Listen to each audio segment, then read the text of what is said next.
ఇళ్లలో దొంగతనాలు చేయడం చూస్తాం, లేదా బైకులు, కార్లు ఎత్తుకెళతారు. కానీ ఛత్తీస్గఢ్ లో మాత్రం ఏకంగా ఐరన్ బ్రిడ్జినే దొంగలించింది ఓ ముఠా. కోర్బా జిల్లాలో ఒక ఇనుప వంతెనను చిన్న చిన్న భాగాలుగా కట్ చేసి ఎత్తుకెళ్లింది. ఇందుకోసం గ్యాస్ కట్టర్స్ ను ఉపయోగించారు. మొత్తం 5 టన్నుల ఐరన్ ను మాయం చేశారు. ఈ విషయం వైరల్ కాగా పోలీసులు స్పెషల్ టీం ను నియమించి దర్యాప్తు చేశారు. చోరీకి పాల్పడిన 5గురిని అదుపులోకి తీసుకున్నారు. పరారీలో ఉన్న మరో 10 మంది ప్రధాన నిందితుల కోసం గాలిస్తున్నారు. चोरी के अलावा जो 112 की धारा संगठित अपराध की धारा लगाई गई है, साथ ही चोरी के सामान को छुपाने की, बेचने की और अपने पास रखने की धारा भी लगाई गई है। इसमें जो मुख्य आरोपी अभी फरार है, जिसके लिए टीम लगी हुई है और उसके खिलाफ कठोर कार्रवाई की जाएगी।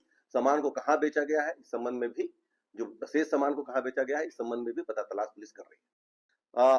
इसमें स्पष्ट है कि कोई भी यदि चोरी का सामान या लोहा कोई भी सामान खरीदता है और उसको कहीं बेचता है तो उसके खिलाफ कठोर कार्रवाई की जाएगी। जो भी काम है वैधानिक तरीके से करें। अगर अवैध तरीके से कोई कबाड़ चलाता है या किसी भी प्रकार का क्रय विक्रय करता है तो उसके खिलाफ पुलिस सख्त कार्रवाई करेगी। అరెస్ట్ అయిన నిందితుల నుంచి మినీ ట్రక్, ఓ bike, gas cutter machine, oxygen, LPG cylinder, 6,000 రూపాయల నగదు, సెల్ ఫోన్లు స్వాధీనం చేసుకున్నారు. వీరంతా కోర్బా నివాసితులేనని పోలీసులు వెల్లడించారు.